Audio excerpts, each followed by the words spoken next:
Queridos hermanos, me da mucho gusto saludarles. Vamos a hacer una continuación del video acerca del papado y vamos a dejar varias cosas en claras, refutando justamente las mentiras del señor José Plasencia en sus videos chistosos. Pero antes de eso, hay varias cosas que debo decir y que creo que ayudarán a delimitar el alcance de este debate entre católicos y protestantes referente a la figura del obispo de Roma, porque primacía de honor y jurisdicción papal obviamente son cualitativa y cuantitativamente diferentes. Así que obviamente importa muchísimo el saber en torno a ese examen histórico el cómo los padres veían al obispo de Roma. Si los padres de la iglesia veían al obispo de Roma como el señor José Plasencia en sus videos chistosos dice, pues nosotros tendríamos que callarnos y reconocer la verdad, pero si eso es falso, entonces el debate da para mucho y Roma ha mentido. Algo que deberíamos de reconocer nosotros los protestantes es que el único obispado con representación apostólica de Occidente efectivamente era Roma, que por deferencia y por honor a causa de los apóstoles Pedro y Pablo, pues fue tenida en alta estima y elevada a un lugar de preeminencia en la pentarquia, es decir, entre los 5 obispados, Roma, Constantinopla, Alejandría, Antioquía y Jerusalén. También hay que decir que los cánones de Nicea, el concilio de Trulo, el canon 28 de Calcedonia, establecían que Roma debería tener un lugar primus inter pares, es decir, primera entre iguales. Su juicio era muy importante en asuntos y cuestiones doctrinales y teológicas, y gracias al privilegio sardicano se podía acudir a Roma, incluso si pertenecías a otra jurisdicción episcopal. De hecho, esto se hizo muchas veces. Pertenecías a otra jurisdicción episcopal y querías saber la voz de Roma, podías acudir a Roma sin ningún problema. Esto no supuso ningún problema hasta el cisma, como vamos a ver más adelante, porque los papas llegaron a extralimitarse en esa deferencia que se les otorgaba y a hacer siempre esta megalomanía papal ridícula y estúpida, la que ha hecho una y otra vez que los cismas en la iglesia se den. Se podía acudir a Roma incluso si pertenecías a otra jurisdicción, y siempre hubo armonía entre la pentarquia, ¿no? Porque nadie negaba que Roma obviamente era privilegiada y que su poder al estar en la zona más influyente del imperio pues era muy importante, de hecho se acrecentaba. Todo esto no supone ningún problema con los protestantes, nosotros no tenemos ningún problema con reconocer eso. Vaya, un protestante que realmente estudia y tiene nociones objetivas de la historia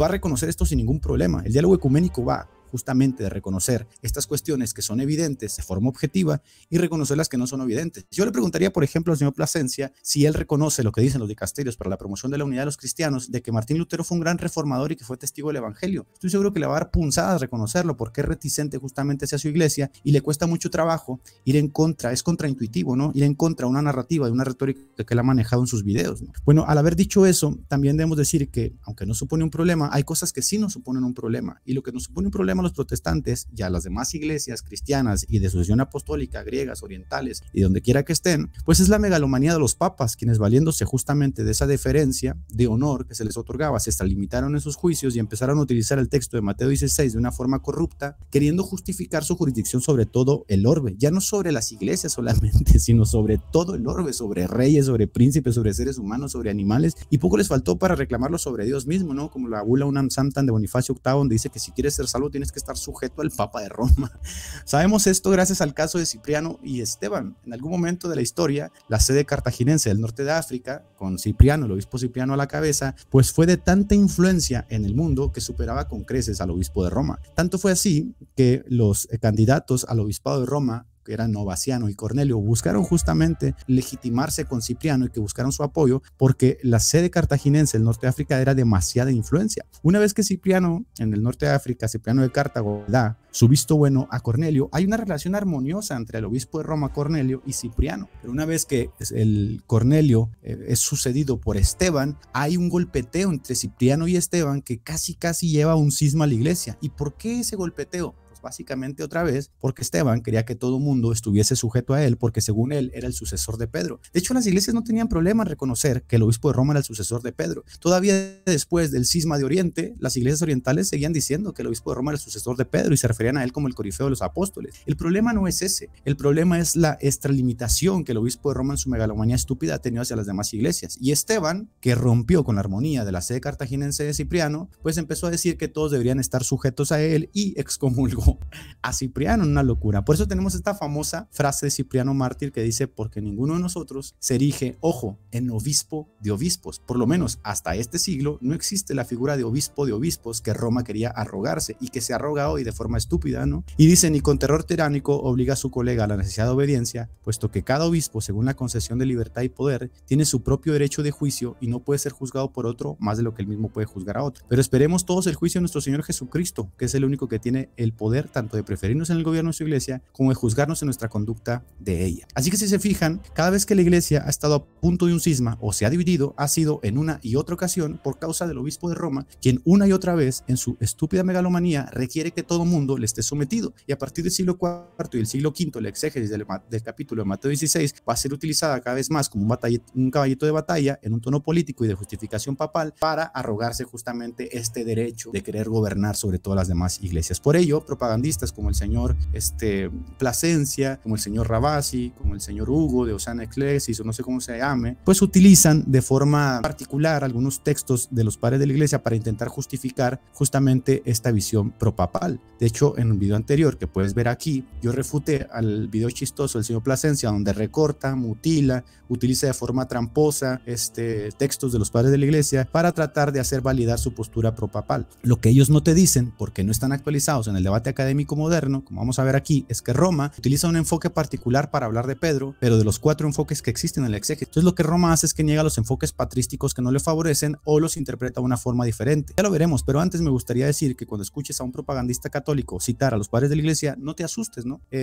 Hay 3 cosas que debes saber respecto a ello. Lo primero es que según la regla de Vicente de Lérins, el consenso de los padres de la iglesia solo puede ser usado en cuestiones referentes a la regla de fe, es decir, a cuestiones fundamentales que están escritas en el credo de los apóstoles y no en cualquier disparate que se le ocurra a Roma. Por eso San Agustín decía de forma pertinente que en lo elemental tengamos unidad y en lo secundario tengamos libertad. Por ello el quehacer teológico que hacen los reformadores protestantes en torno a las cuestiones secundarias pues va a ser dispar o muchas veces no va a tener unidad, porque esto no es tan relevante como luego se pretende hacer creer. Y el consenso de los padres no puede ser utilizado, o los padres no pueden ser utilizados, según Vicente de Lérins, en cualquier disparate que se le ocurra a los teólogos, ¿no? Es decir, que no porque un padre en su devoción privada o personal haya dicho que los cangrejos pueden ser ordenados sacerdotes, pues lo vas a ordenar cangrejos sacerdotes. Por ello los dogmas como la Asunción de María, el Purgatorio y otros dogmas, ¿no?, de la Mariología católica tienen que echar mano de documentos apócrifos, de padres aislados, de la verbena popular, de pensamientos piadosos o de padres de la iglesia del siglo IV, V, que ya no están en consenso con la tradición apostólica y no justamente en el consenso de un gran grupo de padres que piensen similar. Número 2, los padres de la iglesia favorecen posturas que van en contra abiertamente de Roma, así que no te asustes, también los padres de la iglesia van en contra de algunas posturas que Roma tiene. Y también hay que decir que Roma no tiene un escrito lo que entiende por tradición, sino que va saliendo al quite, como decía el cardenal Henry Newman, en una tradición viva, porque ahora esta visión que ellos tienen es que ellos pueden seguir la tradición, pueden seguirla estableciendo porque la iglesia sigue caminando, algo que obviamente no creían los apóstoles ni los padres de la iglesia. Entonces ellos a veces tuercen, sacan de contexto, omiten, como vimos en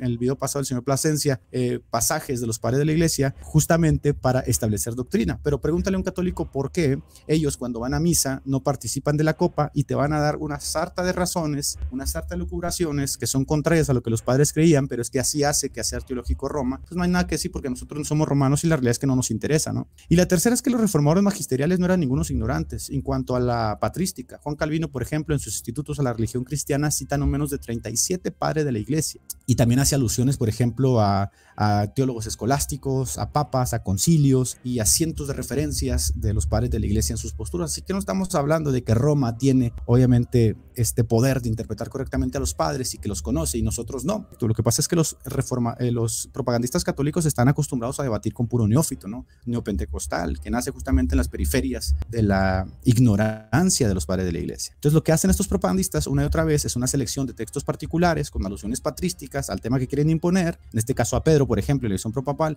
y luego lo empujan como evidencia a favor de su visión propapal, aun cuando sea anacrónico, es decir, importan una comprensión teológica desarrollada en época anterior a lo que están tratando de defender y dicen, esto lo creían los padres de la iglesia, aun cuando los padres de la iglesia pues no estén hablando en los términos en los que habla Roma en la actualidad. Los padres no tenían una visión propapal de jurisdicción, de dominio sobre todo el orbe, nunca la tuvieron, jamás la tuvieron. Cuando leemos a los padres de la iglesia debemos entender que existen básicamente 4 enfoques eruditos, académicos, en torno a la interpretación del pasaje de Mateo 16, y estos 4 enfoques que se dan entre ortodoxos, protestantes y católicos, está dentro de la discusión moderna de los eruditos modernos de la academia y no entre los propagandistas católicos. Así que si tú quieres saber realmente en dónde está el debate, lo menos que puedes hacer es escuchar al señor Plasencia o al padre Ravasi, que son propagandistas, son reticentes. Roma ha tomado uno de esos enfoques para su beneficio. Quien niegue esto, pues no es honesto, no está en el tenor del saber académico, erudito, y convenientemente quien lo niega son los propagandistas. Estos 4 enfoques son básicamente la interpretación tipológica que arranca con Orígenes. Está también la interpretación oriental, en donde se dice dice que el consenso de los padres apoya justamente que la iglesia está establecida sobre la confesión de Pedro. Ahí es mayoritario el consenso.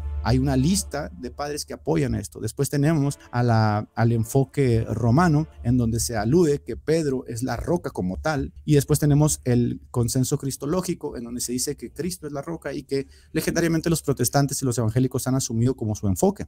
Aunque estos 4 enfoques circularon en el torrente de la iglesia y coexistieron en armonía, incluso permitiendo que padres como Orígenes, como Hilario, como Jerónimo, como Gregorio de Niza, como Agustín, emplearan más de uno de forma intercalada, sin problema, hoy el debate se remite a justificar cuáles padres aprueban o no el papado, y esto se ve a que Roma adoptó el enfoque que convenientemente podía utilizarse para legitimizar sus posturas, ¿no? Pero los enfoques no son excluyentes. Si quitas la pretensión papal de Roma, los enfoques son armoniosos. Te darás cuenta que los enfoques, lejos de ser incompatibles, ayudan a la edificación de la iglesia. Pero como Roma se puso en el centro defendiendo un enfoque, entonces las iglesias han optado por dar defensa con otros enfoques, pero los enfoques no son excluyentes. Es decir, aquellos que leen a los padres de la iglesia dar alabanzas a Pedro y decir que es la roca y todo esto, esas no son visiones propapales, pero como Roma las fue empujando y fue utilizando estos enfoques en un tenor propapal, pues obviamente se tuvo que hacer esta defensa, ¿no?